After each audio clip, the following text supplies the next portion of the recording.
देश के मेरठ के रहने वाले थे। उन्होंने कहा साहब मैं 2006 में रोते हुए यूपी छोड़ करके भागा था, क्योंकि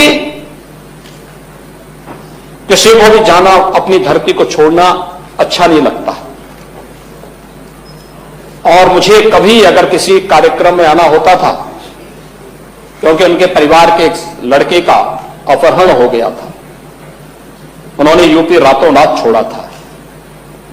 और मुझे बताओ वहां कॉन्क्लेव में उन्होंने कहा कि जब मैं अब यूपी में इससे पहले जब मैं 17 के पहले आता था किसी शादी ब्याह में, तो चोरी छिपे आते थे, तुरंत कार्यक्रम में अटेंड किया, फिर भाग जाते थे। और आज मैं कह सकता हूं, मैं दिन में रात्रि में कभी भी आता हूं, मुझे मेरठ आकर के गौरव की अनुभूति होती है। और फिर उनके आंखों में आंसू थे। उन्होंने कहा कि साहब हर सांझ के बाद एक सवेरा होता है, आज यूपी ने इस सवेरा ला करके इस सरकार ने दिखाया है। अब मैं भी यूपी के अंदर निवेश करना चाहता हूं। बहुत बड़ा फार्मा सेक्टर का उद्यमी यूपी के अंदर निवेश करने को इच्छुक है। इसीलिए 1472 एकड़ में हम लोग एकीकृत फार्मा पार्क ललितपुर में बना रहे हैं। और इसके साथ ही हम लोगों ने 350 एकड़ में हम लोगों ने ग्रेटर नोएडा में यहां पे medical device park M authority में हम लोग उसका निर्माण का कार्य तेजी के साथ आगे बढ़ा चुके हैं। प्रदेश के अंदर हर एक सेक्टर में हम लोगों ने कार्य किया है, खासतौर पर चाहे वह घुमंतु जातियां हों, जनजातीय समाज हों, जिनकी कोई बाइस नहीं थी, बनटांगियां हो, मुसहर है, थारू है, कोल है, बुक्सा है, ये जितनी भी जातियां थी, जनजातीय समुदाय हों, कोल हैं, इन सबको जमीन के पट्टे देने के साथ ही इनको आवास उपलब्ध करवाने की कार्रवाई, अन्य बुनियादी सुविधाएं उपलब्ध करवाने की कार्रवाई, ये सभी आज प्रदेश के अंदर तेजी के साथ आगे बढ़े हैं। पीएम आवास योजना में जो आच्छादित थे उन्हें पीएम आवास से सीएम आवास योजना भी ग्राम्य विकास विभाग के माध्यम से संचालित होकर के उन सभी के जीवन में परिवर्तन करने का एक कारक बन रहा है।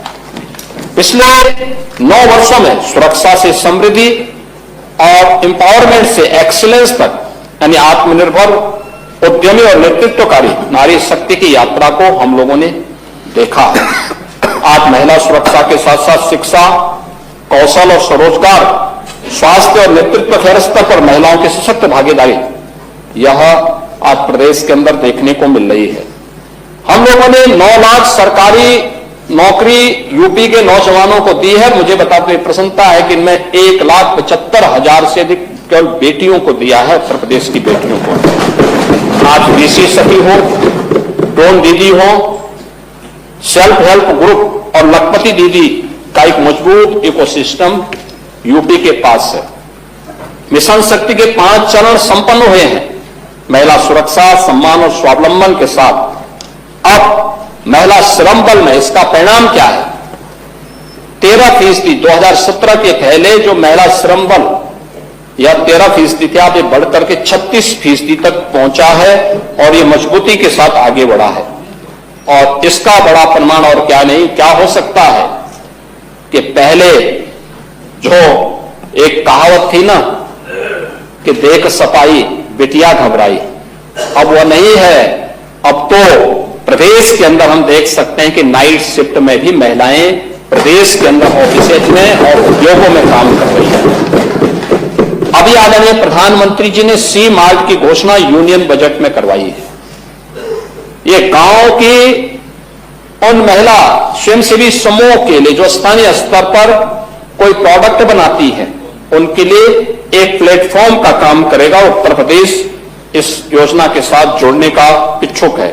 आज उज्ज्वला योजना, बेटी बचाओ बेटी पढ़ाओ अभियान, मातृवंदना योजना, मुख्यमंत्री कन्या सुमंगला योजना, मुख्यमंत्री सामूहिक विवाह की योजना, ये सभी उनके जीवन को उज्जवल बनाने में सहयोग कर रही हैं।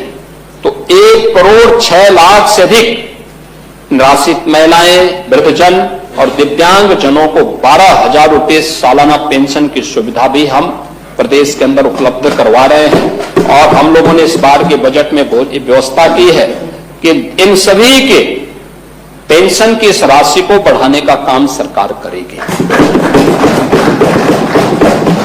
इनके लिए करेंगे, आंगनबाड़ी, आशा वर्कर, इन सभी के भी मानदेय को बढ़ाएंगे। शिक्षा मित्र, अनुदेशक, इन सब के लिए भी सरकार कार्य करेगी। और इस सरकार पहली सरकार है जिसने शिक्षा मित्रों के लिए, शिक्षकों के लिए, किसी भी कोई भी शिक्षक हो, उच्च शिक्षा के हो, माध्यमिक के हो, बेसिक के हो,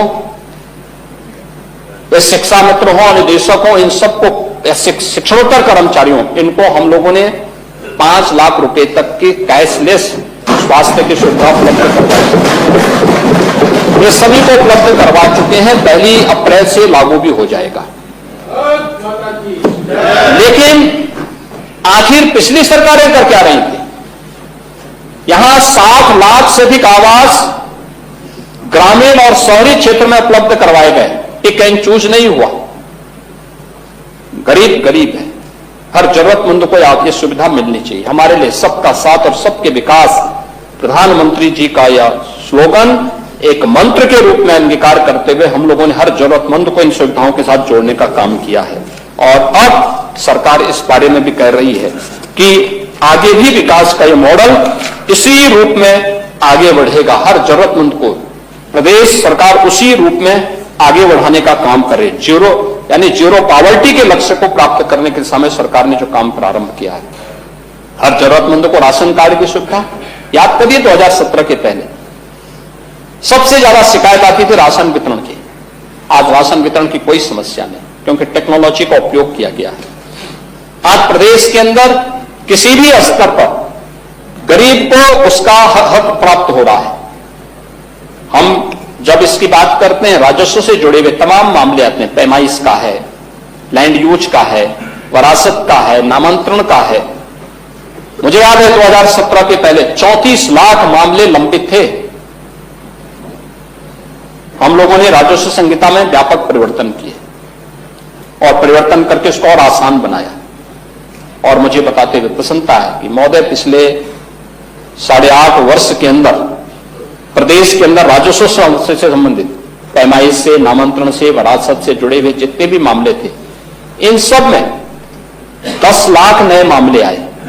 लेकिन पिछले 34 लाख मामले जो थे, अगर न्यायालय में लंबित नहीं है, उन सभी का निस्तारण भी इस दौरान हमारी सरकार ने किया है। यानी 34 वर्षों की बोझ को सरकार ने 8-9 वर्षों के अंदर पूरा दूर किया है। एक कॉमन मैन को उसके माध्यम से हम लोगों ने राहत दी है। अब सरकार का फोकस, जब सबका साथ और सबके विकास की बात आती है, तो सरकार का फोकस तुष्टीकरण नहीं, एक कॉमन मैन की संतुष्टिकरण की तरफ होता है। और उसी संतुष्टिकरण के माध्यम से हम इस कार्य को आगे बढ़ाने का काम भी कर रहे हैं। और इसी का परिणाम है कि प्रदेश में बहुआयामी गरीबी से 6 करोड़ से अधिक लोगों को गरीबी रेखा से ऊपर उठाने में मदद प्राप्त हुई है। महोदय, प्रदेश के अंदर आज युवा उत्तर प्रदेश के रूप में उत्तर प्रदेश अपनी एक पहचान बना रहा है। हम देख सकते हैं देश के अंदर आबादी का सबसे बड़ा भाग हमारे पास है, सबसे बड़ा भाग यूपी के पास है। और हमें बताते हुए गौरव की अनुभूति होती है कि हमारी युवा ऊर्जा प्रतिभा संपन्न है। किसी भी सेक्टर में यूपी के नौजवानों को अवसर मिला, उसने अपनी प्रतिभा का छाप छोड़ा है। देश और दुनिया के अंदर आज वो अपनी पहचान मजबूती के साथ आगे बढ़ा रहा है। तमाम बड़ी बड़ी कंपनियों में सीईओ के रूप में अपनी धमक को दिखा रहा है।